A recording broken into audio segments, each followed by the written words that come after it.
ಕಾಲು ನಿಮಗೆ ಡಿವಿಟಿ ಹೌದು ಸಿವಿಯರ್ ಇತ್ತು. ನನ್ನ ಹತ್ರ ಬಂದಾಗ ಕಾಲು ಎಷ್ಟು ಕಪ್ಪಾಗಿತ್ತು ಅಂತಂದ್ರೆ ಫುಲ್ ಬ್ಲ್ಯಾಕ್ ಆಗಿತ್ತು ಡಾಕ್ಟ್ರೆ. ಇಲ್ಲಿಂದ ಇಲ್ಲಿ ತನಕ ಫುಲ್ ಬ್ಲ್ಯಾಕ್ ಆಯಿತು. Full black. ಸೊ ಇವತ್ತು ಟೋಟಲಿ ಚೇಂಜ್ ಆಗಿದೆ.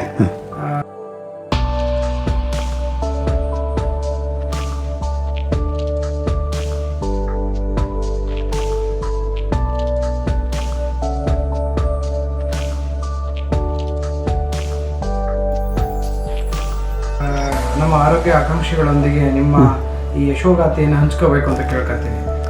7 months ಆಯಿತು ಡಾಕ್ಟ್ರೆ.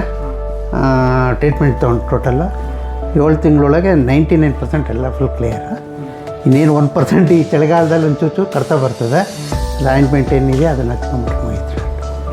ಮತ್ತು ಆರೋಗ್ಯದಲ್ಲಿ ಏನು ಫುಲ್ ಆರಾಮ ಮೇಲೆ ಅನ್ಸೋದು? ಇಲ್ಲ ಡಾಕ್ಟ್ರೆ, ಈಗೇನಿಲ್ಲ.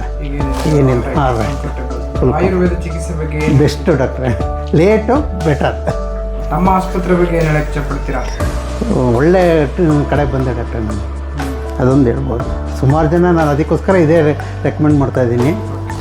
Best treatment. ನೋಡಿ, ನಿಮ್ಮಂದರೆ ಕಂಟಿನ್ಯೂಸ್ ಆಗಿ ಡಾಕ್ಟ್ರ್ ಬಿಟ್ಟರು ನೀವು ಬಿಡದೇ ಬಂದು ಡಾಕ್ಟ್ರ್ ಇದಕ್ಕೇನು ಮಾಡಬೇಕು, ಇದೇನು ಮಾಡಬೇಕು, ಇನ್ನೇನು ಸರಿ ಮಾಡ್ಕೋಬೇಕು ಅಂತ ಹಿಂದೆ ಬಿದ್ದರೆ ಯಾವ ಕಾಯಿಲೆ ಆದರೂ ಗುಣಪಡಿಸ್ಬೋದು ಅನ್ನೋದಕ್ಕೆ ಇದು ಒಂದು ಬೆಸ್ಟ್. ಹಾಗಾಗಿ ಇಂತಹ ತುಂಬ ಕ್ರೋನಿಕ್ ಮತ್ತು ದೊಡ್ಡ ವ್ಯಾಧಿಗಳಿಗೆ ಡಾಕ್ಟ್ರ್ ಹಿಂದೆ ನೀವು ಬಿದ್ದಿದ್ರೆ ಮಾತ್ರ ಇದಕ್ಕೆ ರಿಸಲ್ಟ್ ಬರೋಕ್ಕೆ ಸಾಧ್ಯ. ಸುಮ್ಮನೆ ನಾವು ಒಳ್ಳೆ ಚೆನ್ನಾಗಿ ಮಾಡ್ಬೋದು, ಅವರ ಸರಿ ಮಾಡ್ಕೊಂಡಿಲ್ಲ ಅಂದರೆ ರಿಸಲ್ಟ್. ಆಮೇಲೆ ನಾವು ಮೇನ್ ನಂಬಿಕೆ ಇರಬೇಕು. ಆಮೇಲೆ ಕರೆಕ್ಟು ನೀವು ಹೇಳಿ ಟ್ರೀಟ್ಮೆಂಟ್ ಕರೆಕ್ಟಾಗಿ ತೊಗೋಬೇಕು ಅಷ್ಟೇ. ಆಹಾರದಲ್ಲಿ ಫಾಲೋ ಮಾಡಬೇಕು, ಔಷಧಿಗಳನ್ನ ಸರಿಯಾಗಿ ಪಾಲನೆ ಮಾಡಬೇಕು. ಜೊತೆಗೆ ಹೇಳಿದ ಸಮಯಕ್ಕೆ ಬಂದು ಚಿಕಿತ್ಸೆ ತಗೊಂಡಾಗ 100% ಹೋಗುತ್ತೆ. ಯಾಕೆಂದರೆ ನಿಮ್ಮದು ಹುಷಾರು ಆಗಲ್ಲ ಅನ್ನೋ ಭಾವನೆನೇ ಇದ್ದಿದ್ದು ಆಗಲಿ. ಇನ್ನೂ ಹೆಚ್ಚಿನ ಆರೋಗ್ಯ ನಿಮಗೆ ಆ ದೇವರು ಭಗವಾನ್ ಧನ್ವಂತರಿ ಕರುಣಿಸಲಿ. ಹೀಗೆ ಆರೋಗ್ಯವಾಗಿರಿ ಅನ್ನೋದು ನಮ್ಮ ಆಶಯ. Thank you.